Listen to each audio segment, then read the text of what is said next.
ಆಸೆ. ಇವತ್ತಿನ ಸಂಚಿಕೆಯಲ್ಲಿ ಏನಾಗುತ್ತೆ ಅಂತ ನೋಡ್ಕೊಂಡು ಬರೋಣ. ಇಲ್ಲಿ ಮೀನಾ ಸೂರ್ಯನಿಗೆ ರೋಹಿಣಿ ಶ್ರುತಿ ಹೋಟೆಲಿಗೆ ಬಂದು ನಮ್ಮ ಜೀವನ ಹೇಗೆ ಹಾಳಾಗಿದೆಯೋ ನಿಮ್ಮಿಬ್ರು ಜೀವನನೂ ಹಂಗೆ ಹಾಳಾಗಬೇಕು ಅಂತ ಹೇಳೋದ್ಲು ಕಣ್ರಿ ಅಂತ ಎಲ್ಲ ವಿಚಾರ ಹೇಳ್ತಾನೆ.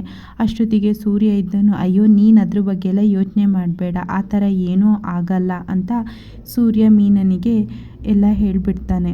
ಈ ಕಡೆ ತಾರಾ ಮಾತ್ರ ಅವ್ರ ಅಪ್ಪ ಯೋಗ ಮಾಡ್ತಾ ಇರ್ತಾರೆ. ಅಷ್ಟೊತ್ತಿಗೆ ಯೋಗ ಆದ ತಕ್ಷಣ ಜಯಮ್ಮ ನನಗೊಂದು ಫಿಲ್ಟರ್ ಕಾಫಿ ತಗೊಂಡು ಬನ್ನಿ ಅಂತ ಹೇಳ್ತಾರೆ. ಈ ಕಡೆ ತಾರಾ ಮಾತ್ರ ಬೇಡಪ್ಪ ಅದೆಲ್ಲ ಕುಡಿಯೋದು ಬೇಡ, ನೀವೇನಾದ್ರು ತಿಂಡಿ ಮುಂಚೆ ಆ ಥರ ಕುಡಿದ್ರೆ ಏನಿಲ್ಲ ಅಂತ ಹೇಳ್ತಿರ್ತಾಳೆ. ಏನಮ್ಮ ಒಂದು ಫಿಲ್ಟರ್ ಕಾಫಿನೂ ಕುಡಿಯೋಕ್ಕೆ ಬಿಡಲ್ಲಲ್ಲ, ಬರೀ ನೋಡಿದರೆ ಬ್ಲ್ಯಾಕ್ ಕಾಫಿನೇ ಕುಡೀರಿ ಅಂತಿರಲ್ಲ. ಆವಾಗ ತಾರಾ ಇದ್ದೋಳು, ಬ್ಲ್ಯಾಕ್ ಕಾಫಿ ಎಷ್ಟು ಹೆಲ್ದಿ ಗೊತ್ತಾ ಅಪ್ಪ ಅಂತೆಲ್ಲ ಅದ್ರ ವಿಚಾರನೆಲ್ಲ ಹೇಳಿಬಿಡ್ತಾಳೆ.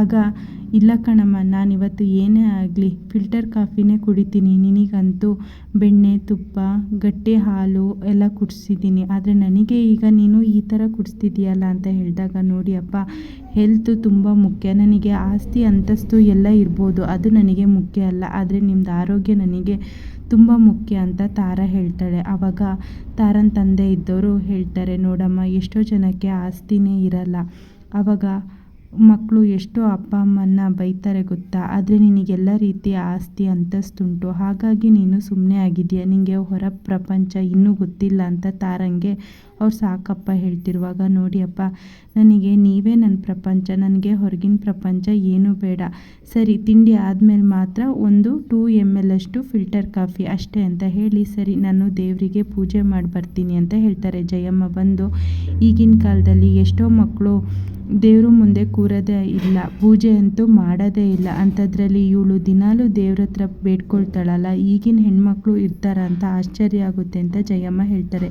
ಇಲ್ಲಿ ತಾರಾ ದೇವ್ರ ಹತ್ರ ಪ್ರಾರ್ಥನೆ ಮಾಡ್ಕೊಂಡು ಕೂತ್ಕೊಂಡಿರ್ತಾಳೆ. ಅಷ್ಟೊತ್ತಿಗೆ ಮೀನಾ ಅಲ್ಲಿ ಬಂದುಬಿಡ್ತಾಳೆ. ಮಂಜು ನನ್ನನ್ನು ಕಳಿಸ್ತಾ ನಿಮ್ಮ ಆಫೀಸಲ್ಲಿ ಹೂವಿಂದು ಡೆಕೋರೇಷನ್ ಮಾಡಬೇಕಂತಲ್ಲ, ಹಾಗಾಗಿ ಮಂಜುನ ಕಳಿಸ್ತಾ ಅಂತ ಹೇಳ್ತಾರೆ.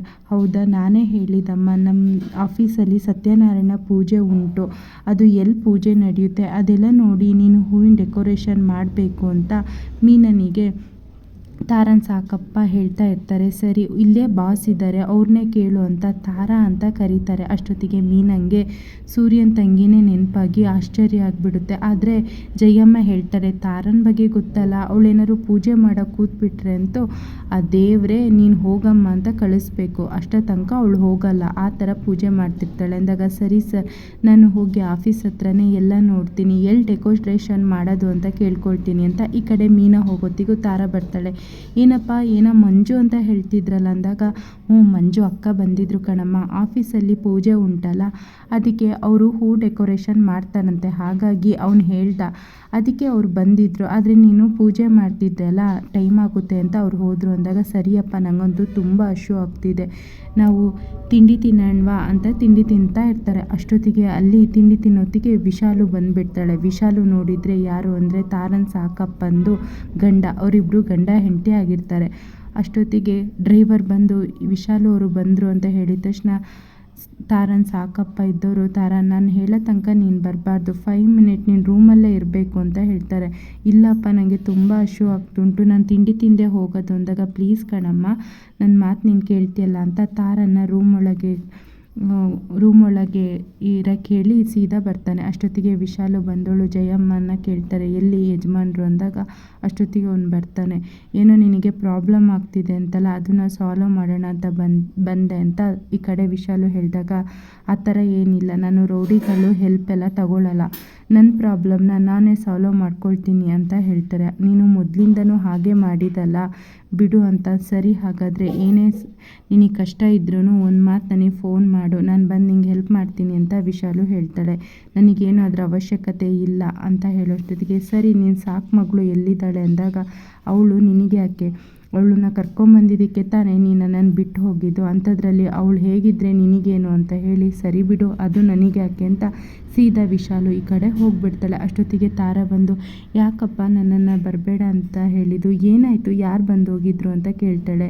ಈಗ ಆ ವಿಚಾರ ಎಲ್ಲ ಬೇಡ ಕಣಮ್ಮ, ಮುಂದೊಂದು ದಿನ ಎಲ್ಲ ವಿಚಾರ ನಾನು ನಿನಗೆ ಹೇಳ್ತೀನಿ, ಬಾ ಈಗ ಫಸ್ಟ್ ತಿಂಡಿ ತಿನ್ನೋಣ ಅಂತ ತಿಂಡಿ ತಿನ್ನೋಕ್ಕೆ ಹೋಗ್ತಾರೆ. ಈ ಕಡೆ ಮನೋಜ ಕನಸಲ್ಲಿ ರೋಹಿಣಿ ಬಂದು ಮನೋಜ್ ಹೇಳಿ ಸಾಲ ಬೇರೆ ಬೇಗ ತೀರಿಸ್ಬೇಕು, ಶೋರೂಮಿಗೆ ಬೇರೆ ಹೋಗಬೇಕು. ನೋಡಿ ನಿಮ್ಮ ಫೇವ್ರೇಟ್ ರೆಡ್ ಕಲರ್ ಶರ್ಟ್ನ ನಾನು ಐರನ್ ಮಾಡಿದ್ದೀನಿ, ಹಾಕ್ಕೊಳ್ಳಿ ಅನ್ನೋದು ಕನಸು ಬಿಡುತ್ತೆ. ಕಣ್ಣನ್ನ ತೆರೆದು ನೋಡ್ತಾಳೆ, ಯಾರೂ ಇರಲ್ಲ. ಸೀದಾ ಬಂದು ಫ್ರೆಶ್ ಅಪ್ ಆಗಿ ಇಲ್ಲಿ ಮನೆಯವರೆಲ್ಲ ಕಾಫಿ ಕುಡಿತಾ ಇರ್ತಾರೆ. ಅಯ್ಯೋ ರೋಹಿಣಿ, ನಂಗೊಂದು ಲೋಟ ಕಾಫಿ ಕೊಡು ಅಂತ ಕೇಳ್ತಾರೆ. ಆವಾಗ ಶಾಂತಿಗಂತೂ ಸಿಟ್ಟು ಬರುತ್ತೆ. ಏನೋ ರೋಹಿಣಿ ಅಂತ ಹೇಳ್ತಿರ್ತಾರೆ. ಇಲ್ಲ ಕಣಮ್ಮ, ಅವಳು ಕನಸಲ್ಲಿ ಬಂದಿದ್ಲು ಹಾಗಾಗಿ ಅಂದಾಗ, ಕನಸಲ್ಲ ಅದು ಹೆಂಗೆ ಕನಸಲ್ಲಿ ಬರ್ತಾಳೆ ಅಂದಾಗ ಸೂರ್ಯ ಕೇಳ್ತಾನೆ, ಅಲ್ಲ ಕನಸಲ್ಲಿ ಬರೋದು ಹೆಂಗೆ ಅಂದರೆ ಹೆಂಗೆ ಹೇಳೋಕ್ಕಾಗುತ್ತೆ, ಕನಸಲ್ಲಿ ಬರೋದನ್ನ ಯಾರಿಗಾರು ತಡೆಯೋಕ್ಕಾಗುತ್ತಾ ಅಂತ ಹೇಳ್ತಾನೆ. ಆವಾಗ ಈ ಶ್ರುತಿ ಇದ್ದವಳು ಈ ಮನೆ ಪ್ರತಿಯೊಂದು ವಸ್ತುಗಳಲ್ಲೂ ಅವರು ರೋಹಿಣಿನ ನೋಡ್ತಿದ್ದಾರೆ, ಹಾಗಾಗಿ ರೋಹಿಣಿನ ಮರೆಯೋಕ್ಕೆ ತುಂಬ ಕಷ್ಟ ಆಗುತ್ತೆ ಅವರಿಗೆ ಅಂತ ಶ್ರುತಿ ಹೇಳೋತ್ತಿಗೆ ಸೂರ್ಯ ಇದ್ದವನು ಯಾವುದೇ ಒಳ್ಳೆ ಕೆಲಸ ಮಾಡಿದರೂ ಜನಗಳು ನೆನ್ಪಿಟ್ಕೊಳ್ಳಲ್ಲ, ಆದರೆ ಈ ಥರ ಮೋಸ ಅನ್ಯಾಯ ಮಾಡಿದರೆ ಚೆನ್ನಾಗಿ ನೆನ್ಪಿಟ್ಕೊಳ್ತಾರೆ, ಅವ್ರನ್ನ ಮರೆಯೋಕ್ಕೆ ತುಂಬ ಕಷ್ಟ ಆಗುತ್ತೆ ಅಂತ ಈ ಕಡೆ ಸೂರ್ಯ ಹೇಳೋತ್ತಿಗೆ ಹೌದಾ ಅಂದ್ಕೊಂಡು ಶಾಂತಿ ಮನೋಜ ಮತ್ತು ರೋಹಿಣಿದು ಫೋಟೋ ಇರೋದನ್ನೆಲ್ಲ ತಗೊಂಡು ಬಂದು ಅವಳು ನೆನಪು ಇರಲೇಬಾರ್ದು ಅಂತ ಅಲ್ಲೇ ಅದನ್ನು ಹಾಳು ಮಾಡಿಬಿಡ್ತಾಳೆ. ಇಷ್ಟು ಇವತ್ತಿನ ಸಂಚಿಕೆಯಲ್ಲಿ ನಡೆಯುತ್ತೆ.